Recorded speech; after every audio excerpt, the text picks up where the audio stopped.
Bueno, pues como en Booktube está todo inventado, en vez de deciros hoy que os traigo un vídeo recopilatorio de las lecturas del mes de noviembre en el que por puro azar me he encontrado con algunos libros de no ficción, lo que os voy a decir es que me he marcado un Non-Fiction November, que es algo que suena mucho mejor, mucho más pro, más profesional, más fíjate este chico cómo controla la jerga, y yo creo que nadie va a notar la diferencia. Así que bienvenidos a Non-Fiction November, bienvenidos a Victorian Spirit. Hola a todos, soy Adrián, bienvenidos a mi blog Victorian Spirit.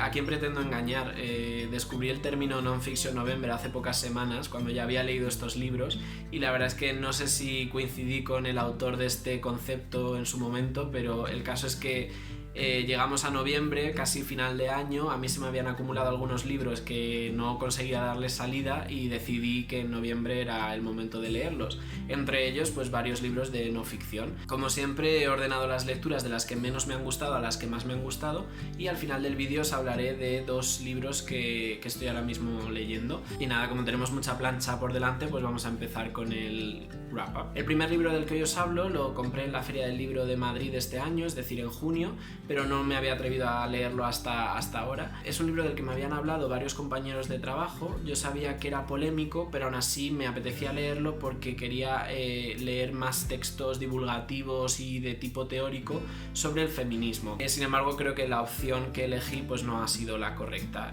En este caso os estoy hablando de Teoría King Kong, de Virginie Despentes. Esta autora es muy conocida en Francia, muy polémica, y bueno, pues el problema que tiene este libro, como ya os dije en la reseña, es que se suele vender como un referente del feminismo, como si fuera teoría feminista, cuando en realidad no deja de ser un ensayo autobiográfico de una mujer que ha tenido una vida muy peculiar. Y incluso diría más que un ensayo autobiográfico, es una autodefensa de esta autora que intenta reunir todo tipo de argumentos para justificar por qué su vida ha sido como es. Ella se ha visto muy atacada a lo largo de su vida porque la gente normalmente no ha entendido las decisiones que ha tomado en su vida, y bueno, pues es verdad que el camino que ella ha encontrado para empoderarse como mujer es un camino pues muy difícil de imitar y muy difícil de seguir. De ahí que no me parezca un buen referente feminista por eso, porque es muy difícil de replicar y al final ella tiene una biografía muy única. Sin entrar en demasiados detalles, pues ella cuando tenía 17 años fue violada, y la manera que ha encontrado de resarcirse de ese episodio tan terrible y de empoderarse como mujer ha sido siguiendo vías como la prostitución o el trabajo como crítica de películas pornográficas. Entonces, bueno, pues ya os digo, es un camino que es difícil de seguir por otras mujeres. Al final ella queda muy en la periferia de lo que sería el feminismo, y como tal pues a mí su biografía no me interesaba mucho, y al final es lo que me he encontrado en este libro. A favor sí que se puede decir que es un libro que es muy cortito, que además se lee muy ágil porque está escrito en un lenguaje muy de la calle, con mucha rabia, es muy frenético, y además es un libro muy valiente porque la autora queda totalmente expuesta, trata temas muy polémicos y lo hace pues abriéndose en canal. Con lo cual, bueno, pues eso lo tiene a favor. En contra, el hecho de que no es lo que yo me esperaba. Es un libro al que le he puesto 2 estrellas, con lo cual no lo recomiendo. El segundo libro que se deja caer por aquí también es de no ficción. Lo compré durante mis vacaciones en Nueva York. Es un libro que también había visto en algunas reseñas por Booktube, que no conocía mucho de la historia, la verdad, ni siquiera había visto la película, que muchas veces es la primera toma de contacto que tiene la gente con esta historia, pero bueno, aún así me atraía. Os estoy hablando de Into the Wild de Jon Krakauer. Este libro se podría decir que es la prolongación de un artículo periodístico que escribió Jon Krakauer. Le encargaron que contara la biografía de Chris McCandless, que es un joven que en los años 90 dejó a su familia, una familia acomodada, donó todo su dinero a una ONG, desapareció del mapa, durante 2 años estuvo recorriendo toda Norteamérica hasta que finalmente se dirigió a Alaska porque él era un gran fan de Jack London, y allí pues pretendía vivir totalmente fuera de la sociedad, pues la gran última aventura posible en este mundo tan globalizado. Por desgracia, este chico solo sobrevivió 100 días en Alaska, y bueno, pues el hallazgo de su cadáver causó una gran sensación en Estados Unidos, de ahí que a Krakauer le pidieran que escribiera ese artículo, y él se sintió tan identificado con el joven por su biografía, por ciertas características así de temeridad y de búsqueda de aventura, que al final pues él sintió que más allá de ese artículo de revista pues necesitaba escribirle un libro. En este libro se recogen los testimonios de todas esas personas con las que Chris se fue cruzando en esos 2 años de aventura, y así se reconstruye pues cómo fue precisamente ese viaje e incluso cuáles fueron las causas de su muerte, que están todavía un poco por determinar, y bueno, pues un poco cuál es la motivación de este joven para dejar a la familia. Es un libro que está escrito con un marcado carácter periodístico y bueno, es un libro que yo creo que su gran valor o su gran acierto es que tú de entrada normalmente sientes bastante rechazo a la figura de Chris, porque no entiendes que alguien abandone a su familia, que lo deje todo y por unos ideales así pues prácticamente que desaparezca del mapa, y sin embargo según va avanzando el libro pues te vas identificando más con él, vas empatizando más y llega un momento en que lo entiendes perfectamente y que incluso pues estás de acuerdo con lo que ha hecho, con lo cual es un libro que para ser tan cortito da mucho de sí y tiene muchas reflexiones interesantes y bueno, como cualquier historia basada en hechos reales así de corte un poco trágico, yo creo que tiene ese, no voy a decir morbo, pero sí ese atractivo de saber que todo lo que te están contando aquí pues pasó de verdad y bueno, es una historia que deja un cierto pozo y que es, bueno, recomendable, la verdad. Yo he decidido ponerle 3 estrellas. El siguiente libro del que os voy a hablar no tiene reseña en el canal porque prácticamente lo considero la segunda parte o la continuación de un libro del que ya os hablé y no me parecía que tuviese suficiente identidad propia como para dedicarle una reseña entera. Con lo cual, entre lo que os cuente aquí en el wrap up más lo que tenéis de la reseña de la primera parte, pues yo creo que os podréis hacer una idea bastante buena de cómo es este libro. Os estoy hablando de La luz fantástica de Terry Pratchett. Seguramente conozcáis El mundo disco de Terry Pratchett, que es esta saga de fantasía que sucede pues en un mundo bastante curioso, todo regado de muchísimo humor y además un humor muy absurdo. Yo había leído hace un par de meses El color de la magia, que es la primera parte de esta saga. El color de la magia no me gustó demasiado porque tenía muchos problemas de estructura y además su final era totalmente un coitus interruptus, porque es que te dejaba en un cliffhanger terrible que necesitabas saber qué pasaba y te dejaba ahí tirado. Con lo cual este libro toma el guante de ese y lo continúa, y por eso os digo que prácticamente se puede considerar que es la segunda parte o la continuación. Buena parte de los problemas que tenía El color de la magia se solucionaron con La luz fantástica, desde luego desde mi punto de vista. Entre un libro y otro pasaron 3 años, con lo cual Terry Pratchett se tomó mucho tiempo para escribir esta continuación y yo creo que mejoró muchísimo el material que tenía de inicio. Entre otras cosas, lo que más me gusta o lo que más creo que ha mejorado es la estructura del libro, que por fin existen motivaciones y justificaciones para lo que hacen los protagonistas y además digamos que te enfrentas a un clímax final, que es algo que en el otro libro no existía, simplemente iban pasando cosas sin orden ni concierto. Y por otra parte me parece que la construcción de personajes ha mejorado muchísimo, con lo cual el salto cualitativo entre uno y otro es enorme. En este caso lo que nos cuenta este libro es que el mundo disco, que es este mundo plano que está sujeto sobre los lomos de 4 elefantes que a su vez están sobre el caparazón de una tortuga que va surfeando el universo, pues este mundo disco se acerca irremediablemente a una gran estrella roja que está trayendo a esta tortuga y si nadie hace nada por evitarlo, pues el mundo disco va a desaparecer porque va a quedar calcinado. Con lo cual los protagonistas, que son Rincewind, este hechicero que no sabe hacer magia, y Dos Flores, que es el turista en el mundo disco, pues van a tener que intentar hacer algo por evitarlo. Ya os digo, el humor se mantiene el mismo que en la primera parte, con lo cual es muy divertido, pero todo casa mejor y bueno, pues te hace más partícipe de la historia porque sabes hacia dónde nos encaminamos. Además, ya os digo, Rincewind ha mejorado muchísimo como personaje. Por primera vez tiene carisma, que es algo que no tenía en la primera parte y que me parece algo muy importante para cualquier protagonista de cualquier libro. Y ahora ya que lo he leído, pues sí que me gustaría empezar con las otras sagas que me interesan, que serían Las brujas, La guardia o La muerte. A este libro le he dado 3 estrellas. El libro del que ahora os hablo es una lectura conjunta de El club de la pecera de Raquel. Es un libro que leímos en noviembre. Os dejo ahora la información de Raquel aquí en el canal por si alguien tiene interés por saber más de este club o de Raquel. Yo creo que la mayoría de booktubers se han leído este libro en estas fechas porque nos estamos preparando para esta nueva adaptación cinematográfica que se va a sacar en diciembre. En mi caso era la primera vez que lo leía, aunque conocía muy bien la historia por haber visto la película 1000 veces. Aún así ha tenido capacidad de sorprenderme y de gustarme. Os estoy hablando de Mujercitas, de Louisa May Alcott. Este libro yo creo que es muy conocido, pero bueno, aún así el argumento brevemente sería la vida de esta familia de los March, que prácticamente es un matriarcado, porque en el momento en el que arranca la historia nos habla de la madre y las 4 hijas, porque el padre se encuentra en la guerra civil estadounidense luchando en la guerra de secesión, y bueno, pues vamos a asistir a ese ámbito más privado y más doméstico de esta familia, que tiene unas hijas con una vida interior muy rica y que ellas mismas pues crean todo tipo de juegos, son muy muy imaginativas, y vamos a ver también cómo ellas poco a poco van saliendo de esa esfera privada y van interaccionando con sus vecinos y con el resto del mundo, sobre todo animadas por intentar ganar dinero fuera de casa, porque están en una situación económica muy difícil y bueno, pues se van a intentar abrir camino de distintas maneras, algunas a través de una vía más tradicional, como podría ser el matrimonio, los hijos, etcétera, y otras pues intentando perseguir sus sueños artísticos, porque la verdad que cada una tiene sus propias dotes artísticas. En estos tiempos en los que se cuestiona mucho el carácter feminista de ciertas obras clásicas, pues hay cierta controversia, ¿no? De hasta qué punto este libro realmente se puede considerar feminista o no.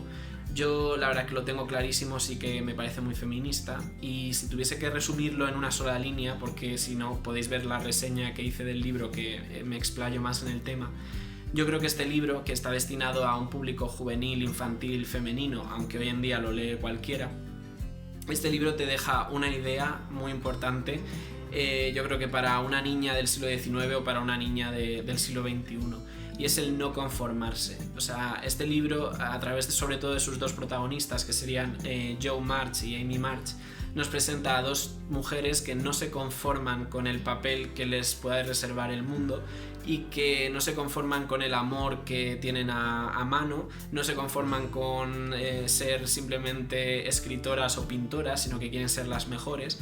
Y bueno, pues ya os digo, es el no conformarse y el ir a por todas.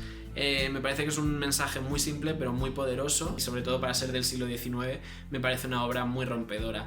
No hay que olvidar que la autora era sufragista, era abolicionista, no se casó nunca y además tenía problemas con su propio género, con lo cual se puede decir que es una mujer que está totalmente libre de sospecha de no ser feminista. Lo que pasa es que se enfrentó pues a una época y a unas decisiones editoriales que eran muy difíciles de evitar, o la censura estaba ahí presente, y aún así creo que este libro es muy valiente, tiene ideas muy muy rompedoras. La verdad es que se disfruta un montón, y una cosa que a mí me ha sorprendido, que ya lo comenté en la reseña, es que a pesar de conocerlo tiene todavía la capacidad de sorprenderte, sobre todo en las grandes escenas, porque Louisa May Alcott las maneja muy bien. Entonces, aunque tú sepas lo que va a pasar, la manera en la que te lo cuenta, los diálogos y esa construcción de personajes y cómo evolucionan, me parece que está muy muy lograda. Así que aunque conozcas la historia, te recomiendo que le des una oportunidad, porque es un libro que te va a gustar. Aún así, le he puesto 4 estrellas. No le he puesto 5 porque me parece que tiene una estructura muy canónica. No me fijo solo en lo que me cuentan, sino en cómo me lo cuentan. Y en este caso me parece que esta novela no arriesga mucho a nivel formal, y quizá esa es la estrella que le falta. El último libro que he leído en noviembre es un libro que se ha convertido un poco en mi bestia negra, porque ha sido muy largo. Tiene 1200 páginas y la verdad que me ha costado terminarlo. Aún así me ha gustado mucho, y bueno, pues por eso lo he querido dejar el primero como destacado, porque más que un libro me parece un viaje en el que aprendes un montón, que cuando lo cierras te quedas totalmente exhausto, pero con una cantidad de datos y de conocimientos que yo, que soy muy curioso y que la historia me gusta mucho, pues esto es algo que valoro muchísimo. Yo lo he leído en ebook porque era muy largo, pero ahora os dejo aquí la portada. Y os estoy hablando de Londres, de Edward Rutherford. Es una de sus 8 novelas. Él siempre escribe novelas históricas que elige un lugar en concreto y cuenta toda la historia a lo largo de muchos siglos, pues a través de distintas sagas familiares, ¿no? de las mismas familias que te van acompañando y se van evolucionando. En este caso, como la novela gira en torno a Londres, pues lo tenía todo para gustarme. Es mi ciudad favorita, como ya sabéis, y la verdad es que en este caso te cuenta tantísimo sobre cómo fue su formación, su evolución, su desarrollo, la importancia histórica que tuvo, todos los personajes históricos que se han dejado pasar por sus calles, esos grandes acontecimientos que conocemos, pero que en este caso pues los puedes ver en su momento, por así decirlo, cómo se gestaron o cuáles fueron sus consecuencias.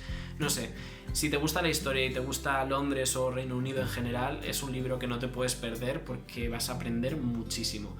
Quizá valoro mucho más la parte histórica que la parte narrativa en cuanto a las familias, etc. Pero bueno, como un todo funciona bastante bien.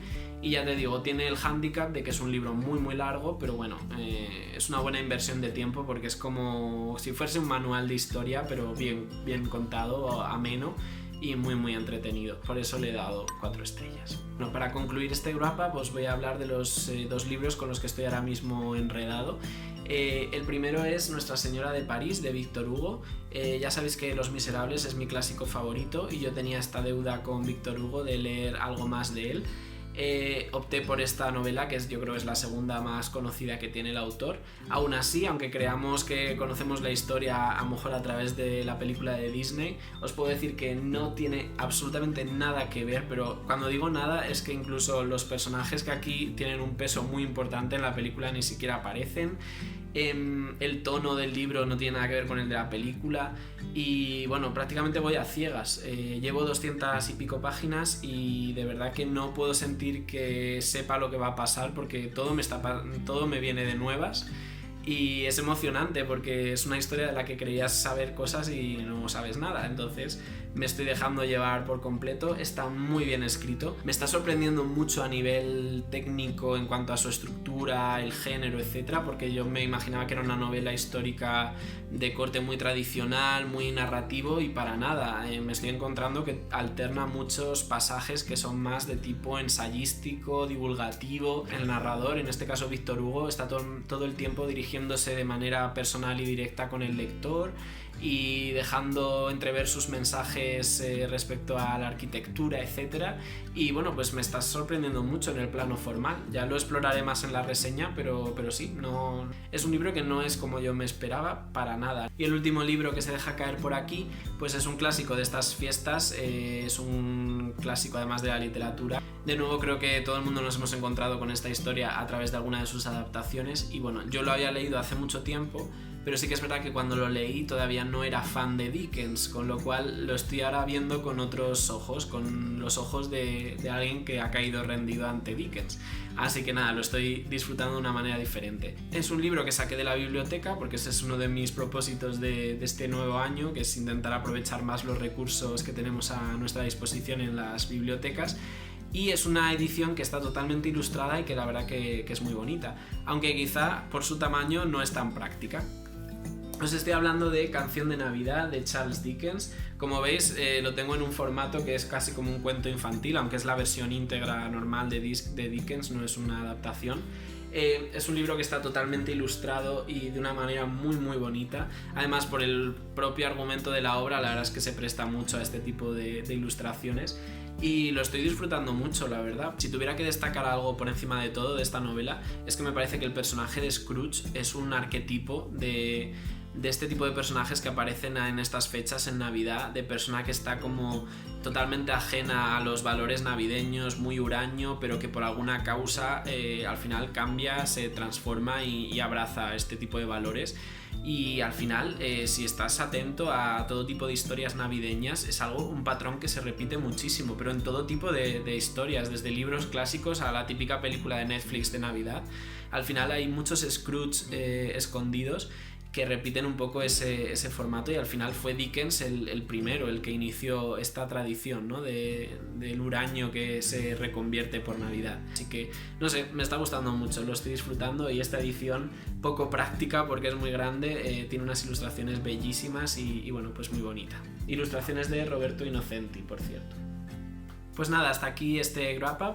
Como siempre os dejo una pregunta al final del vídeo, en este caso es ¿qué libros habéis leído en el mes de noviembre y cuál de ellos me recomendaríais? Si es el primer vídeo que veis de mi canal y os ha gustado, os invito a que os suscribáis en este momento, le podéis dar al cabezón de Sherlock, le podéis dar a la campanita para que sigamos en contacto.